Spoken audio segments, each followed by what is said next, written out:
যখন একজন ডাক্তারকে কোনো একটা দূর জেলায় দেওয়া হয় অথবা উপজেলায় দেওয়া হয় তখনই কিন্তু আসলে ডাক্তাররা যেতে চান না, তারা নানান ইস্যু তাদের থাকে। এখন বিষয়টা হয়েছে যে সবাইকে তো স্বাস্থ্য অধিদপ্তর থেকে বলা হচ্ছে যে সবাইকে তো ঢাকায় রাখা সম্ভব না বা বিভাগীয় শহরগুলোতে রাখা সম্ভব না। আবার এটাও সত্য, চিকিৎসা বিষয়টা এমন একটা বিষয়, আপনি যদি আজীবন একজন চিকিৎসককে একটা জেলায় বা একটা উপজেলায় রাখেন, সে কিন্তু পারদর্শী হবে না। সে যদি পারদর্শী না হয়, সে কিন্তু আবার ভালো চিকিৎসকও হতে পারবে না। ভালো চিকিৎসক না হলে এই যে চেষ্টা, নানান চেষ্টা, যে আমরা গেল সরকারের আমলেও দেখেছি যে তারা বিভাগীয় না, বিশেষায়িত হাসপাতালগুলোকে বিভাগীয় পর্যায়ে রেখে এবং জেলা হাসপাতাল, উপজেলা স্বাস্থ্য কমপ্লেক্সগুলোকেও তারা শক্তিশালী করার চেষ্টা করছে।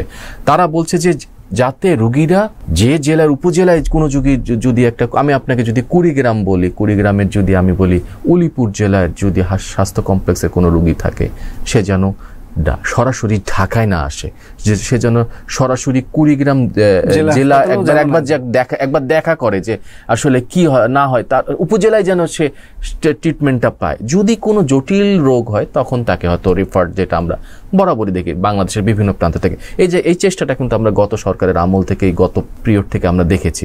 এখন যেটা হচ্ছে যে ডাক্তারদেরকে বদলি করে দিয়ে, বদলির অর্ডার এরকম উলিপুর, কুড়িগ্রামের বা অন্য কোনো ভুরুঙ্গামারী উপজেলা যখন দেওয়া হয়, তখন কিন্তু আসলে তারা যেতে চান না গিয়ে তারা আসলে এখানে আপনি যেটা বললেন অযাচিতভাবে ঘোরাফেরা, তদবির করার চেষ্টা।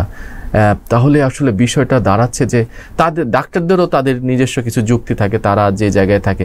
এখন শুধু তো এখানে বিসিএস ক্যাডারে তো শুধু স্বাস্থ্য বিভাগের ডাক্তাররাই আসলে থাকে না, সেখানে কিন্তু একটা উপজেলা যখন, সেখানে কিন্তু আপনি দেখে থাকবেন যে বিভিন্ন অধিদপ্তরের কিন্তু কর্মকর্তারা থাকে, কর্মচারীরা কিন্তু তারা সেখানে বসবাস করে, সেখানে থাকে। এবং এটাও ঠিক যে কিছু কিছু জায়গায় নদী পার হয়ে যেতে হয় অনেকক্ষণ।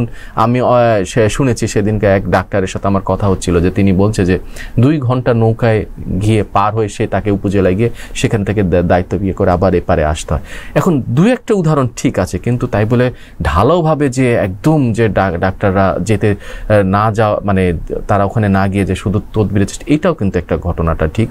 এখন যেটা অনলাইনে আবেদন করার মাধ্যমে আসতে হবে। এখন আপনি জানেন যে এই চলতি মাসের শেষে মাঝামাঝির পরে একটা বিজ্ঞপ্তি প্রকাশ করেছে স্বাস্থ্য অধিদপ্তর যে যাদেরকে পদায়ন করা হবে বা বদলি করা হবে তারা সেখানে যোগদান করতে হবে, এবং যোগদান করার পর তারপর যদি তাদের কোনো অভিযোগ বা তাদের কিছু বলার থাকে, কষ্টের কথা থাকে, তখন কিন্তু তারা আসলে এখানে অধিদপ্তর বা মন্ত্রণালয় যে জায়গাগুলোতে তারা চেষ্টা করবে বা সেই জায়গাগুলোতে নির্দেশ দেওয়া হয়েছে। এইখানে আমি একটু যোগ করি, আমি সেখানে যেতে চাই না, আমাকে আদেশ দেওয়া হয়েছে, আমি সেখানে গেলাম, যাওয়ার পরে আমি বলছি যে আমার এখানে ভালো লাগছে না। ব্যাপারটা কি এরকম?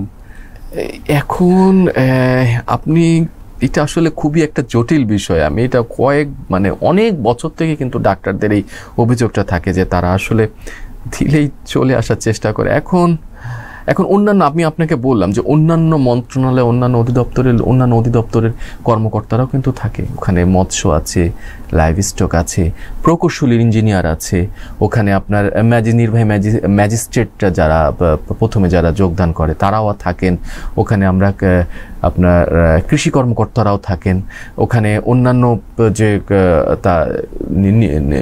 নিচে যারা তারাও কিন্তু থাকেন। এখন সবাই তো এই অভিযোগটা করে না, তারা কিন্তু চেষ্টা করে, কিন্তু ডাক্তারদেরটা বিষয়টা যেভাবে ঢালাওভাবে সবার সামনে আসে, যেতে একজন ধরেন আপনাকে আবারও আমি যদি বলি যে কুড়িগ্রামে যদি আমি সেই উলিপুরের উপজেলার কথাটা বলি, সেখানে যদি যায় দেখেন যে অনেক ডাক্তার উপস্থিত থাকে না, বা বিষয়টা অনেক উপজেলা আছে বা আরো প্রান্তিক পর্যায়ে আছে যারা যেতে চান না, থাকেন না, রোগীরা তখন সেই জেলায় যায়, সেই জেলার হয়তো দেখলো যে সেই অসুখটা তখন বিভাগীয় পর্যায়ে, বিভাগ থেকে এখন এই ধাপে ধাপে আসার চেষ্টার জন্য কিন্তু আসলে সরকার অনেক, আপনি জানেন স্বাস্থ্য সংস্থার কমিশনও কিন্তু এমন তথ্যই বলা হয়েছে যে প্রান্তিক পর্যায়ের যে হাসপাতালগুলো আছে সেগুলোকে কিন্তু শক্তিশালী করার চেষ্টা করা হচ্ছে।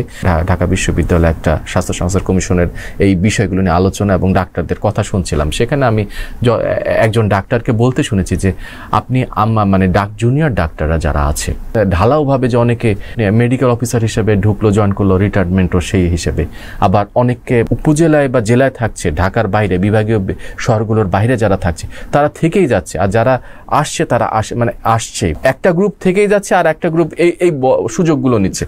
এই বিভাজনটা কমাইতে কিন্তু তারা বলেছে যে আপনি আমাদের সাথে একটু বসেন। স্বাস্থ্য সংস্কার কমিশনের যে সদস্যরা আছে তাদেরকে তারা অনুরোধ করেছে। স্বাস্থ্য সংস্কার কমিশনের সদস্যরাও কিন্তু বলেছে যে ঠিক আছে আমরা আপনাদের সাথে বসবো, আপনারা এইভাবে আসেন, তাদের কিন্তু নির্দেশনা দিয়েছে।